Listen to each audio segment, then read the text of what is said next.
நாங்கள் சிறுமிகள். எனவே எங்களை ஆசீர்வாதம் செய்து உற்சாகப்படுத்துமாறு வேண்டிக் கொண்டு நீங்க எல்லாரும் எங்களோட டிராவல் பண்ண ரெடியா?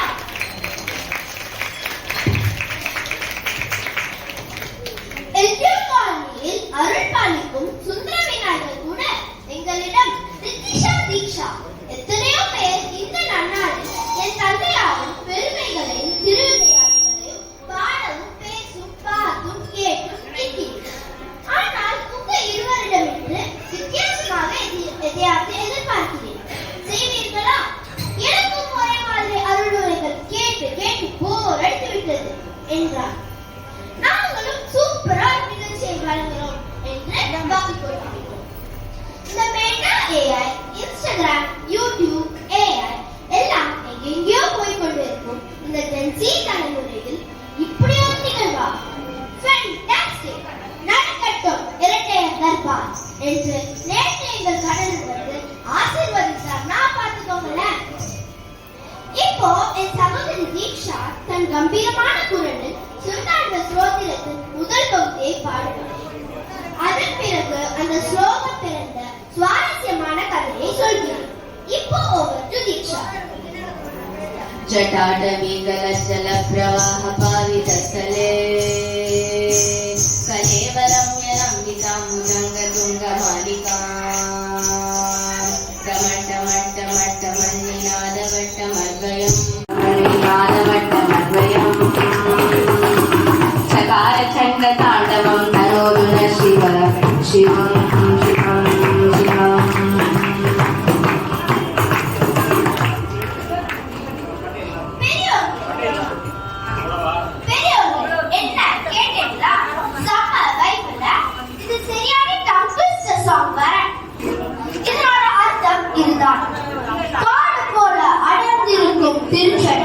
அதிலிருந்து பிரவாகமாக வரும் நீரானது சிவனின் திருக்கழுத்தில் ராஜநாக மாலை போல் சூழ்ந்திருக்க டமட் டமட் என உடுக்கை ஏந்தில் ஒளிபிறப்பும் சிவபிரான். ஈசனே, தேவேனின் அருண்மலை, அதை எங்கும் பொய்வாயாக வேண்டுகிறான் தசானன். ஆமா, இவன் யார் தெரியுமோ? சாட்சாத் நமக்கு எல்லாம் நன்கு தெரிந்த ராவணன் தான், லிங்கேஸ்வரனே தான். ஆணவத்தின் உச்சியில் இருந்த அவன் கைலாய மலையை பேர்ந்து எடுத்துக் கொண்டு வருகிறேன் என்று நாரதரிடம் சவால் விட்டு கைலாயத்திற்கு செல்ல அந்த முக்கண்ணன் தன் கட்டை விரலால் அவனை லேசாக அழுத தன் ஆணவம் அழிந்து சிவதாண்ட ஸ்தோத்திரத்தை பாடுகிறார். அவரும் அது கேட்டார் போல் நடனம் ஆடினார். இப்போ அடுத்த சுவாரஸ்யமான சைவ சமயத்தை தூக்கி நிறுத்திய அடியார்கள் பற்றி பார்க்கலாமா? அவங்கதான் ஞான சம்பந்தர், திருநாவுக்கரசர் என்ற அப்பர் பெருமாள், சுந்தரர் மற்றும் மாணிக்க வாசகர். இவர்கள் எல்லாருமே அவங்க பாணியில சிவனை வழிபட்டாங்க. அதை பற்றிய பாடலை தற்போது சகோதரி தீக்ஷாவை அவர்களை பாடுமாறு வேண்டிக் கொள்கிறேன். நீங்க எல்லாரும் கேட்க தயாரான? எப்படி பாடினாரோ, எப்படி பாடினாரோ அடியார் அப்படி பாட நான் ஆசை கொண்டேன் சிவனே. எப்படி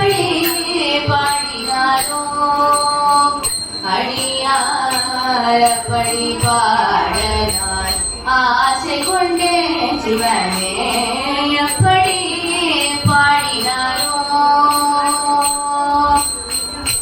அப்பரும் சுந்தரரும் மாலுடை பிள்ளையும் அப்பரும் சுந்தரரும் மாலுடை பிள்ளையும் திருமணி வாசகரும் பொருளுணர்வு உன்னையே அப்பரும் சுந்தரரும் மாலுடை பிள்ளையும் திருமணி வாசகரும் பொருளுணர்வு உன்னையே எப்படி பாடினாரோ அடியாரப்படி பாட நான் ஆசை கொண்டேன் சிவனே எப்படி பாடினாரோ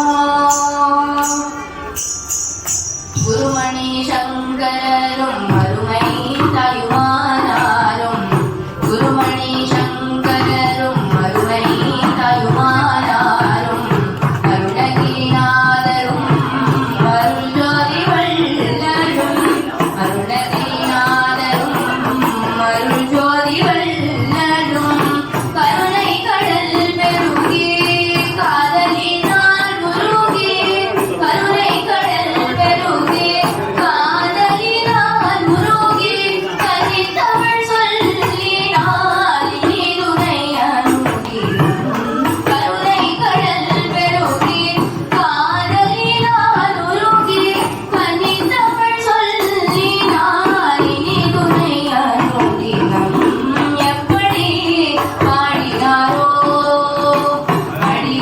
அடியாரப்படி பாட நான் ஆசை கொண்டேன் சிவனே எப்படி பாடினாரோ பாடினாரோ பாடினாரோ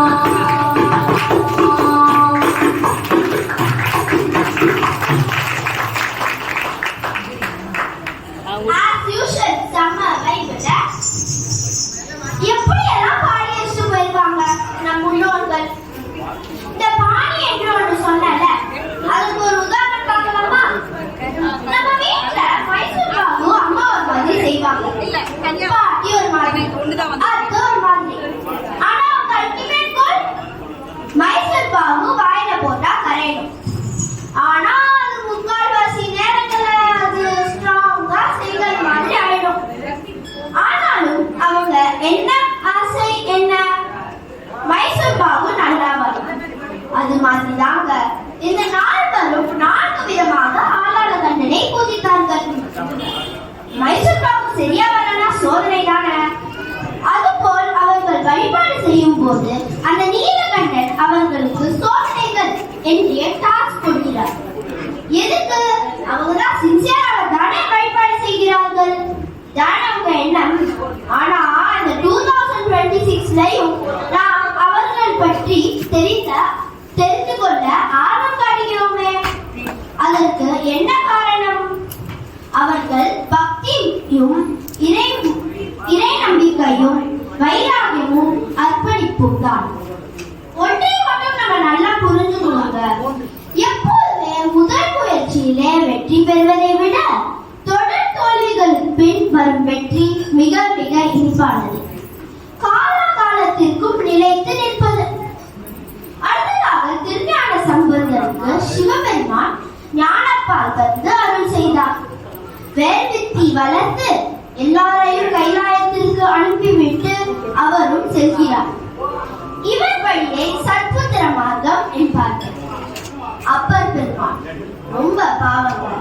நால்வரிலே அவர் தான் வயதில் முதியவர். உருண்டு பிரிந்து கைலாயம் செல்கிறார். ஆனா என்ன பிரயோஜனம்? செல்லாது உடனே திருவையாசல் என்று திரும்பி அனுப்பிவிடுகிறார் நம்ம சிவன். ஆனா அங்கே கைலாயம் உருவாக்கப்பட்டது தனி கதை. இவருக்கு சூளை நோய், அதாவது ஸ்டொமக் பெயின் கொடுத்து பெண் குணமாக்கி ஆட்கொள்கிறார். அடுத்தது சுந்தரமூர்த்தி நாயனார். இவருக்கு தேவலோகத்து வெள்ளை யானை, அதாங்க ஐராவதம்னு சொல்லுவோமே, அதை அனுப்பி வைத்து, அதாவது டிரான்ஸ்போர்ட் அனுப்பி வைத்து ஆட்கொள்கிறார். இதை சகமார்க்கம், அதாவது நட்பு முறைன்னு சொல்லுவாங்க.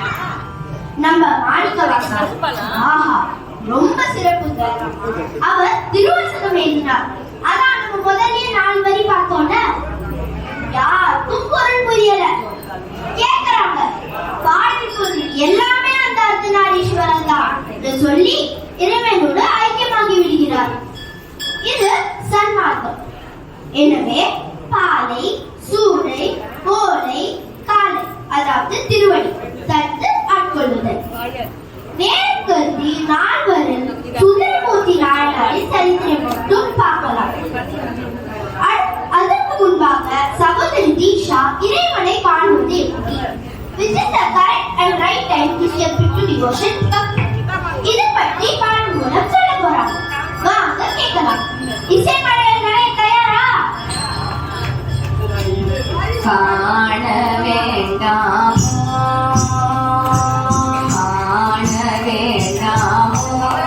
சிவனை காண வேண்டாமோ, தில்லை காண வேண்டாமோ, தில்லை காண வேண்டாமோ, இரு கண் இருக்கும் போது பெண்ணுயர் கோபுரம் காண வேண்டாமோ, இரு கண் இருக்கும் போது பெண்ணுயர் கோபுரம் காண வேண்டாமோ,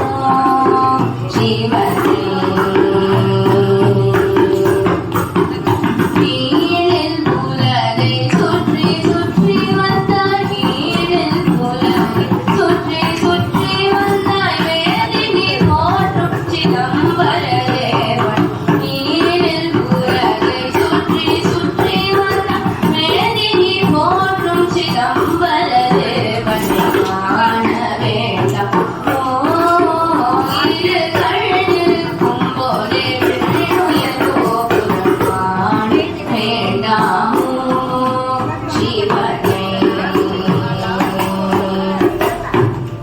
மையத்திலே கருப்பையுள் கிடந்துள்ளம், மையத்திலே கருப்பையுள் கிடந்துள்ளம், மைய பிராமமல் ஐயத்திலே, மையத்திலே கருப்பையுள் கிடந்துள்ளம், மைய பிராமமல் ஐயத்திலே நடந்தான் வேண்டாமோ, இரு கண் இருக்கும் போதே உயர் கோபுரம் காண வேண்டாமோ, சிவனே.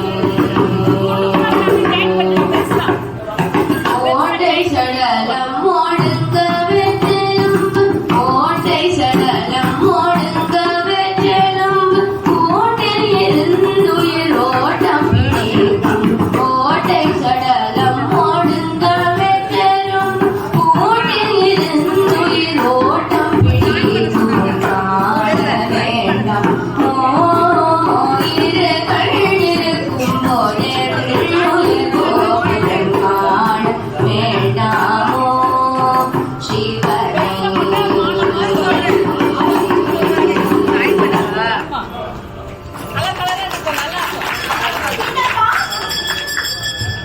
இந்த பாட்டுல நம்ம என்ன கத்துக்கிறோம்னா, நம்ம நல்லா இருக்கும் போதே நம்ம தில்லையில் உள்ள சிதம்பரநாதனை காண வேண்டும் என்பதுதான். அந்த பாட்டு மூலம் எவ்வளவு அழகா சொல்லியிருக்காங்க நம்ம சகோதரி தீக்ஷா. இப்போ கதை. சுந்தரர் கைலாயத்தில் தொண்டராக இருந்தபோது 2 பெண்கள் மீது காதல் பயப்பட்டார்.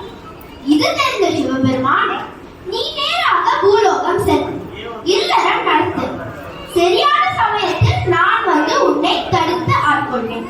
நல்லா கவனிங்க, தடுத்து ஆட்கொண்டேன். இவர் பிறந்த இடம் விழுப்புரம் மாவட்டம். இவரை வளர்த்தது நரசிங்க முனையார் என்ற மன்னன். சுந்தரருக்கு திருமண வயது வந்தது. அன்று திருமணம். தாலி கட்டுற நேரத்தில் அங்கு ஒரு அந்தணன் வரார், அதாவது பிராமணன். ஒரு ஓலையை காணுகிறார். இந்த சுந்தரர் எனக்கு அடிமை, ஒரு அடிமை திருமணம் செய்ய முடியாது, எனவே என்னுடன் நீ வர வேண்டும் என்று ஆணையிடுகிறார். சுந்தரருக்கு பயங்கர அதிர்ச்சி. சற்றென்று சமாளித்துக் கொண்டு, பெரியவரே, எல்லாம் சரிதான், நான் உங்கள் அடிமைதான் என்பதற்கு என்ன ஆதாரம்? காட்டும், பிறர் காக்கலாம் என்று புத்திசாலித்தனமாக ஒரு கேள்வி கேட்கிறார். ஆனா அந்த அந்தனர் உடனே ஒரு ஓலையை நீட்டி, பார்த்துக்கொள், உன் தாத்தாவே இதில் கையொப்பம், அதாவது சைன் போட்டிருக்கிறார் என்று ஒரு ஓலையை நீட்டவும் சுந்தரர் அந்த ஓலையை வாங்கி, நோ நோ, இது எங்க தாத்தா கையெழுத்தே இல்லை, போர்ஜரி என்று சொல்லி, நீ ஒரு பித்தன், பைத்தியக்காரன், முட்டாள், மக்கு, மடையன் என்றெல்லாம் அவரை மனப்போற போக்கு திட்டி அந்த ஓலையை வேர் வித்தியில் போட்டு எரித்து விடுகிறார். ஆனா அந்த அண்ணன் சமஸ்மாட்டுங்க, நீ வேர் வித்தியில் போட்டது ஜெராக்ஸ் தான், ஓட்டுல இருந்தா இன்னொன்று எடுத்து காட்டுகிறார். அது சரியான ஓலை.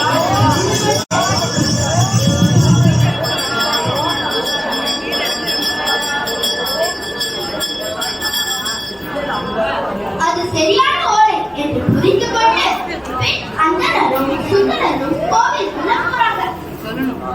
உடனே கதவு தானா மூடிக்கொண்டது. சுந்தரர், நீ யாரையா என்று ருத்ரன் தன் சுயரூபத்தை காட்ட சிரித்து போன சுந்தரர், ஐயனே, நீ யாருக்கு தெரியாமல் மிகவும் மோசமாக பேசிவிட்டேனே, என் பிழையை மன்னிக்க வேண்டும் என்று கண்ணீர் விட்டு கதறுகிறார். அப்படியானால் என்னை அப்படின்னு ஈசன் சொல்றார். சுந்தரர், இந்த குருவாத்தியம் வரவில்லையே, எப்படி நான் பார்ப்பேன் என்று பதைப்பதை சரி, ஆணையனே தருகிறேன் என்று சொல்லி பித்தா பிரிசூடி பெருமானே அருளார். இப்போ முதல் 4 வரிகளை சகோதரி தீக்ஷா பாடி நம்ம எல்லாரையும் மகிழ்விக்க போறாங்க. அதோட சேர்த்து ஒரு சிவன் பாட்டி பாட போறாங்க. அது உங்க எல்லாருக்கும் ரொம்ப பிடிச்ச பாட்டு. பித்தா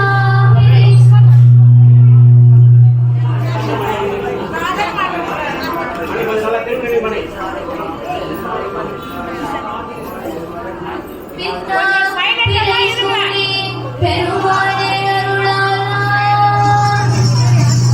எத்தான் மறவாதே நினைக்கின்றேன் மனத்துன்னை, வைத்தாய் பெண்ணை நெற்பால் பெண்ணை நல்லோர் அருந்துரையுள், அண்ணா உனக்கானாய் இவர்களே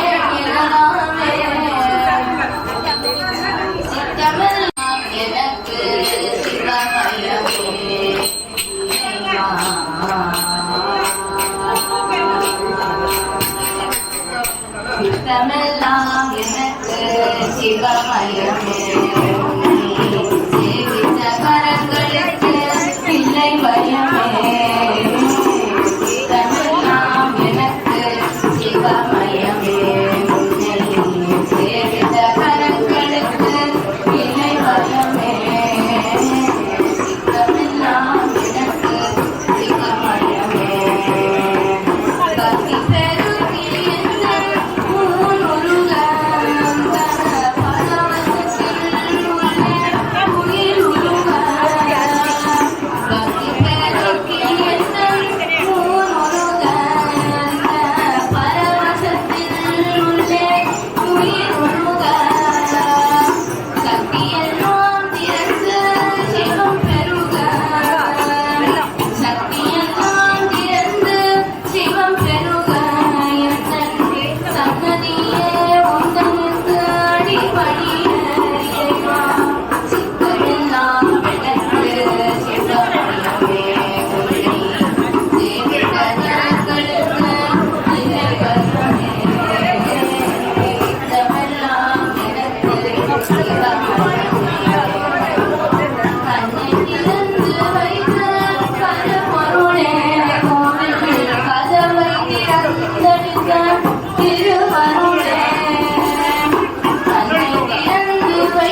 சிவமயமே இறைவா.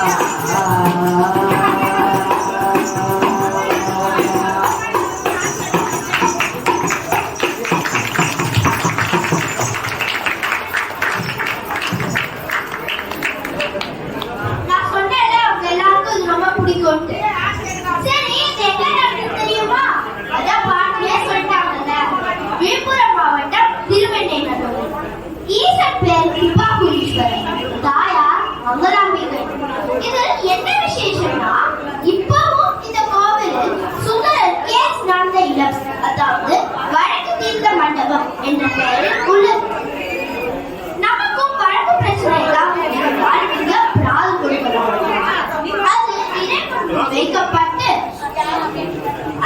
இறைவன் முன் வைக்கப்பட்டு பூஜை செய்து அர்ச்சகர் சுவாமி வழங்குகிறார். நீங்களும் ஒரு முறை சென்று தரிசனம் செய்து வாங்கலாம். தற்போது சகோதரி தீக்ஷா அவர்கள் ஈசனை பற்றி ஒரு பாடலை பாடுவார். அதன் பிறகு மகாசிவராத்திரி பற்றி ஒரு அறிவியல் உண்மை சொல்லி நிகழ்ச்சியை நிறைவு செய்யும். Please wait and listen to Diksha. ஆடி கொண்டாரத வேடிக்கை காணகன் ஆயிரம் வேண்டாமோ. ஆடி கொண்டாரத வேடிக்கை காணகன் ஆயிரம் வேண்டாமோ. நாடி துதிப்பவர் அங்கில் உரைபவர், நாடி துதிப்பவர் பங்கில் உரைபவர், நம்பத்திரு செம்பொன் அம்பலமாடியே. நாடி துதிப்பவர் பங்கில் உரைபவர், நம்பத்திரு செம்பொன் அம்பலமாடியே. ஆடி கொண்டார் அந்த வேடிக்கை காணகன் ஆயிரம் வேண்டாமோ. ஆரணவ மணிமாலைகளாட ஆடும் மரம் வேண்டாட. ஆரணவ மணிமாலைகளாட ஆடும் மரம் வாழ்கிறார். நீ கொன்றை மனத்துடையாட இதுவர நேராட. நேரடி பேசிய தில்லை முகாயிரம் பேர்கள் பூஜித்து கொண்டிருந்தாள். நேரடி பேசிய தில்லை முகாயிரம் பேர்கள் பூஜித்து கொண்டிருந்தாள். ஆரணி காலை எடுத்து நின்றாள் கனகசபை தனியே. ஆரணவ மணிமாலைகளாட ஆடும் மரம் வாழ்கிறார். நீரடி கொன்றை மனத்துடையாட இதுவர நேராட. பேரணி பேசிய தில்லை முகாயிரம் பேர்கள் பூஜித்து கொண்டிருந்தாள். ஆரணி காலை எடுத்து நின்றாள் கனகசபை தனியே. ஆடி கொண்டார் அந்த வேடிக்கை காணகன் ஆயிரம் வேண்டாமோ.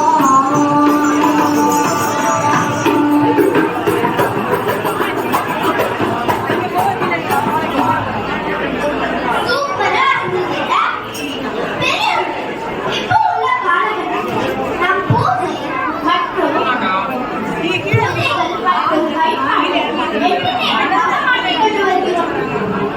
மகாசிவராத்திரி அன்று ஒரு வேடன் பக்கத்திற்கு பயந்து மரத்தின் மீது ஏறி இலைகளை பித்து போடுகிறான்.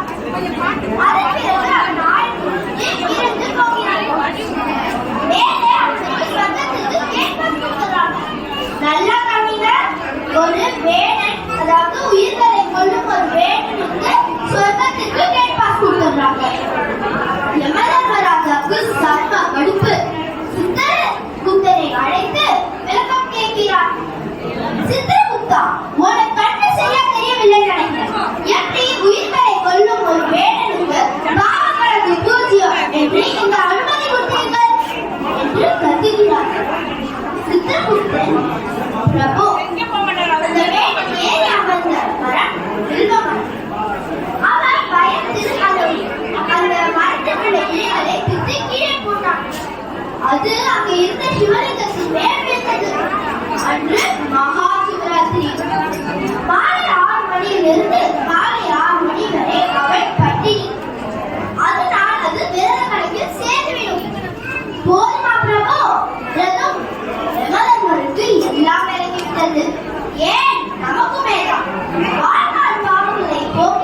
கொண்டது மகாசுரன். சரி, நம்ம எல்லாருமா சேர்ந்து 3 வாட்டி ஓம் நம சிவாய சொல்லிடலாமா? ஓம் நம சிவாய, ஓம் நம சிவாய, ஓம் நம சிவாய. இப்போ the scientific truth behind Mahasura. பார்க்கலாமா? மகாசுராத்திரி எப்போ வருதுன்னா, பூமி பெரிய நீள்வட்ட பாதையிலிருந்து சிறிய நீள்வட்ட பாதைக்கு மாறுகிறது. அப்போ அண்டவெளி முழுவதும் ஈதர் என்ற சக்தி நிறைந்திருக்கிறது. இது மகாசுராவிலிருந்து ராக்கெட் வேகத்தில் பூமிக்கு வருகிறது.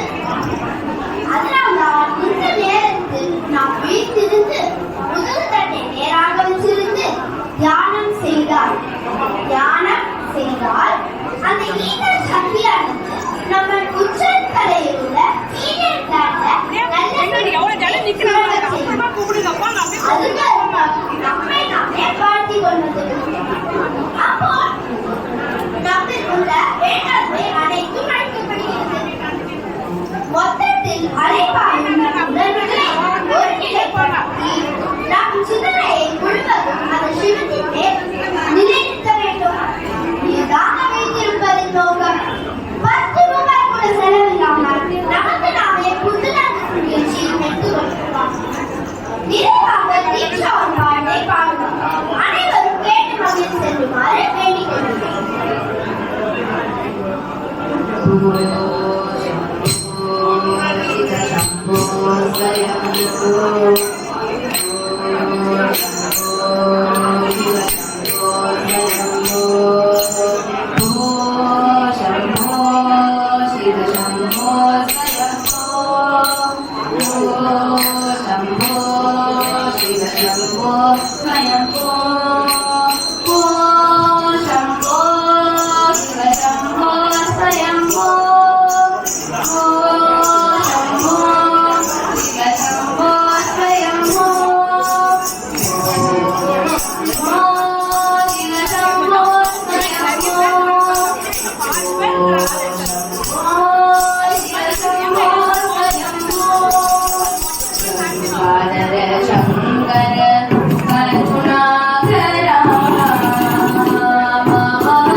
அருள்மிகு சுந்தர விநாயகர் திருக்கோயிலின் சார்பில் மிக பிரமாதமாக ஆண்டுக்கு ஆண்டு மேலூர் வரையிலே நடத்தி வருகின்றன. இன்றைய வைபவத்தில் நல்லதொரு கானமும் கதை என்ற அமைப்பில் வழங்கிய சகோதரிகள் ரித்திஷா மற்றும் தீக்ஷா ஆகியோர் உங்கள் அனைவரும் சார்பாகவும் மரியாதைக்குரிய திரு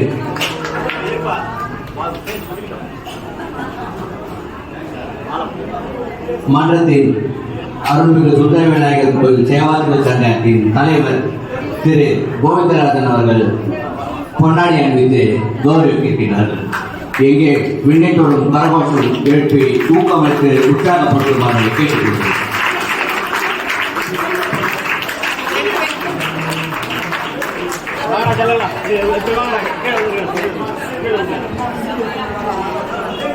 முதலாவதாக கதை விடாமல் வழங்கிய ரித்திஷா துருக்குமரன் அவர்களுக்கு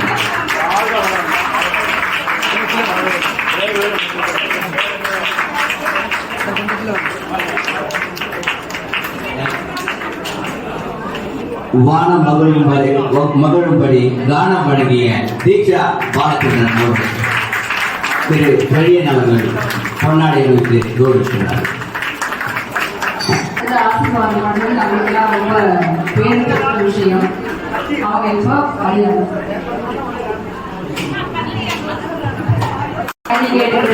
அவருக்கு நம்ம கிரிதரன் சார் வந்து இப்ப மரியாதை செய்கிறார்கள். அவர் வந்து ஒரு வளரும் ஃப்ளூட் கலைஞர் அப்படிங்கிறதையும் ரொம்ப மகிழ்ச்சியோட அவங்கள்ட்ட சொல்லியிருக்காங்க.